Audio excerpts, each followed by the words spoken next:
નમસ્કાર દર્શક મિત્રો, ગુજરાત ક્રાંતિ ન્યૂઝમાં આપનું હાર્દિક સ્વાગત છે। વડોદરા મહાનગરપાલિકાના ફાયર બ્રિગેડ શાખામાં સાધન ખરીદીમાં મસ્ત મોટું કૌભાંડ થોડા સમય પહેલા બહાર આવ્યું હતું।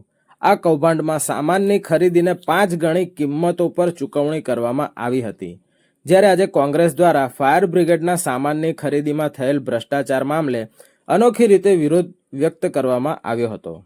25 થી 30 રૂપિયામાં આવતી સિસોટીના ફાયર બ્રિગેડના બિલમાં 250 રૂપિયાની કિંમત ચૂકવવામાં આવી હતી। આવા અનેક સાધનો ફાયર બ્રિગેડની ખરીદીમાં બજારની કિંમત કરતાં 5 ગણી કિંમત ચૂકવવામાં આવી હતી। કૌભાંડ બહાર આવ્યા બાદ પાલિકાના 3 અધિકારીઓને સસ્પેન્ડ પણ કરવામાં આવ્યા છે। જો કે હજી કૌભાંડની પાછળ કોણ જવાબદાર છે તેની યોગ્ય તપાસ થઈ નથી।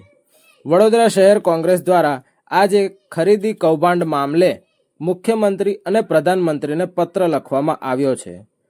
રાવપુરા જીપીઓ ખાતે શહેર કોંગ્રેસના કાર્યકરોએ એકત્રિત થઈને ફાયર બ્રિગેડના સામાનના ખરીદી કૌભાંડના મામલે અનોખી રીતે વિરોધ વ્યક્ત કર્યો હતો।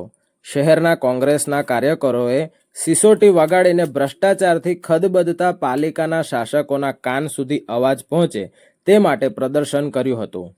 આ સાથે કૌભાંડમાં આડકતરી રીતે સામેલ સ્થાયી સમિતિના સભ્યોને બરખાસ્ત કરવાની માંગણી પણ શહેર કોંગ્રેસ પ્રમુખ દ્વારા કરવામાં આવી હતી। બ્યુરો રિપોર્ટ, ગુજરાત ક્રાંતિ ન્યૂઝ, વડોદરા। મેયર વગાડે જીસોટી, ડેપ્યુટી મેયર વગાડે જીસોટી, સ્ટેન્ડિંગ ના ચેરમેન વગાડે જીસોટી। કરો શરમ કરો, અને ભ્રષ્ટાચાર બંધ કરો, બંધ કરો, બંધ કરો।